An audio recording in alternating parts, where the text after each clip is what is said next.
ආයිබෝන් ඔන්න අපි ඊළඟ පාඩමේ සම්බන්ධ වෙන්නටයි සූදානම් වෙන්නේ. එසේනම් මේ පාඩමත් එක්ක අඛණ්ඩව අපි දිගටමු. ඔබට සාමාන්‍ය පෙළ විභාගයේ හොඳ ජයක් ලබන්න සිංහල වලින් හොඳ ජයග්‍රහණ ලැබට ශක්තිය දහිර ලැබේවා කියලා ප්‍රාර්ථනා කරනවා. එසේනම් අපි ඊළඟ පාඩමෙන් අපි පාඩමට යමු. අපි අද යමු වන්නේ බුද්ධිල වෙන්න අද පාඩමේ 5 වන පාඩමට. එහිදී ඔබේ අවධානය යොමු කරන දරුවනේ ඉක්මනටම 19 වන පද්‍ය සඳහා බලමු අපි චුට්ටක් මේක හැකි අයුරින් මිහිරිව ගායනා කරන්න. පන්සිලු වීණා නද පසු බැස්මු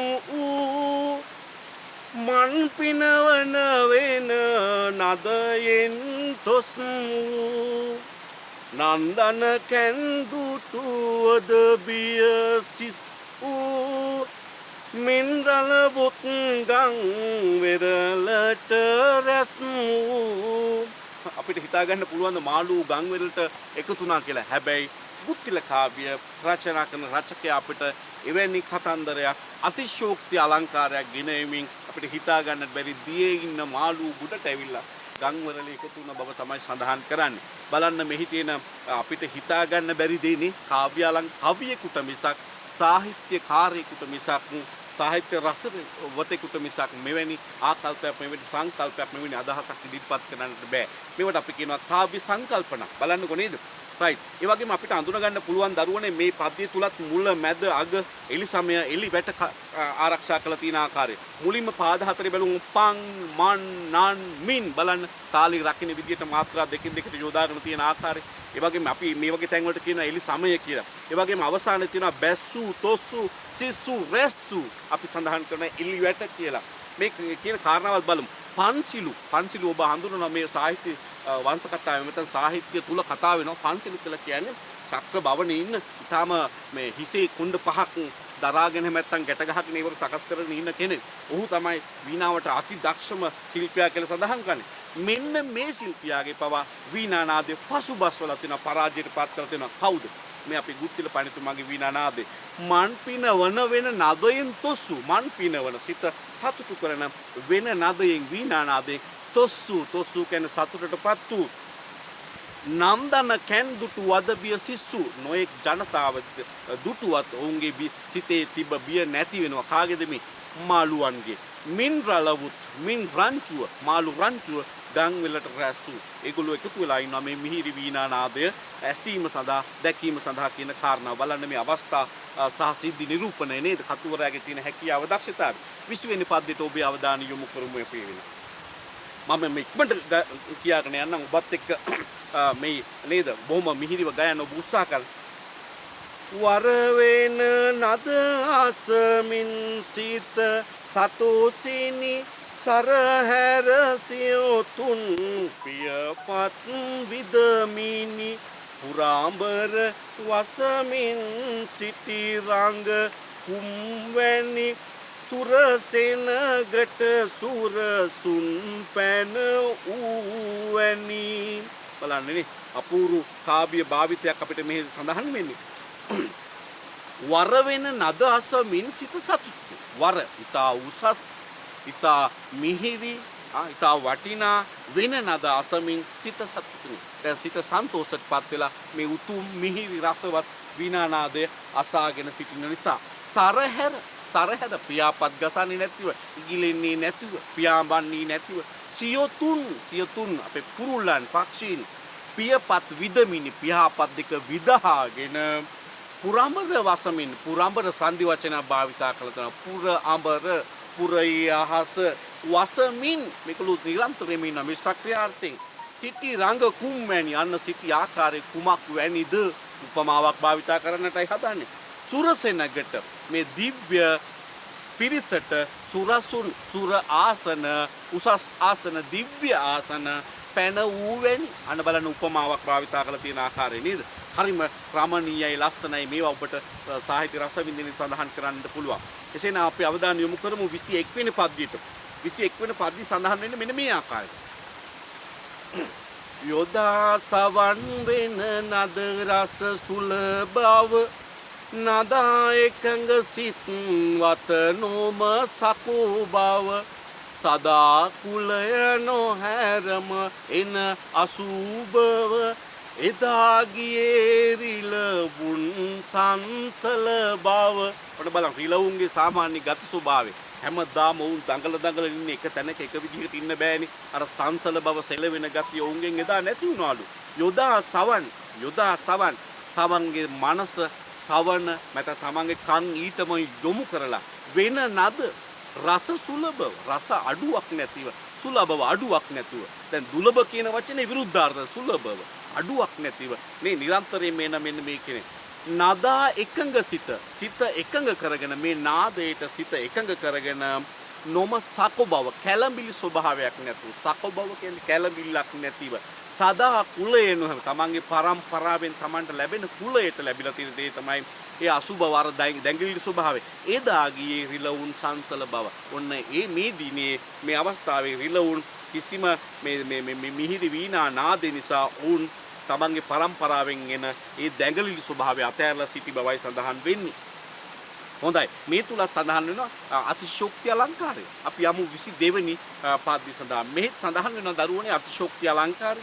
ඒ වගේම සිහින් ස්වර ධ්වනිය මෙහි තුල සඳහන් ඔබේ අවධානය යොමු කරන්න එකට. මේ පද්‍යත් පාඩම් කරගෙන හරි වටිනා එකක් ඔබේ රස විඳින සහ පිළිතුරු කොට ගීමේ.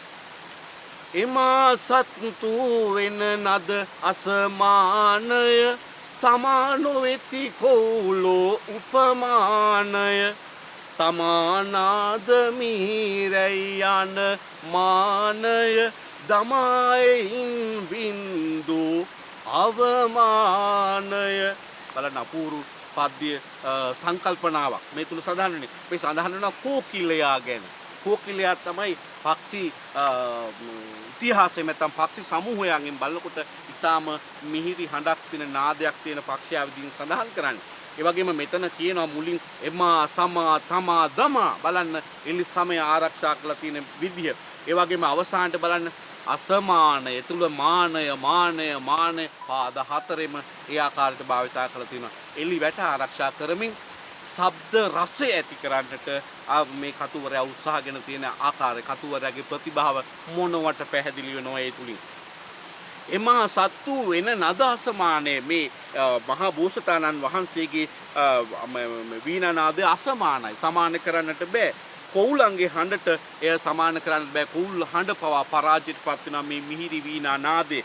ඒ නිසා මේ කෝලන් එදා තමන්ගේ උඩගුකම ආඩම්බරකාර හැඟීම අතහැරලා ඔවුන් අවමාන වින්දා කියන කාරණාවයි මේ සඳහන් වෙන්නේ. හොඳයි දරුවනේ. අපි එහෙනම් ඊළඟ පද්‍යයටත් අපි අවධානය යොමු කරමු. ඔබේ අවධානය යොමු කරනවා මම ඊළඟට 17 වන පද්‍ය ඔබට හමු වන ඔබගේ පෙළ පොතේ 23 වන පද්‍ය බලන්න ඔබේ අවධානය යොමු කරමු එහිට. ඔබේ පෙළ පොත භාවිතා කරන්න මේ සාකච්ඡාව සමග ඔබේ අවධානය කොට 23 වන පද්‍යයට යොමු කරමු. අසන රිසින්නයි කැල ඔසලෝයා ඔවුන වෙතම සිටිනා ගුරුලෝයා වයන එවෙන නද ලොබම කලෝයා එදින වෛර සිත සිහි නොකොලෝයා. ඔන්න වෛර සිත සිහි කරේ නැහැලු. බලන්න සංගීතයට කොයිතරම් නම් වටිනා දෙයක් කරන්න පුළුවන්ද.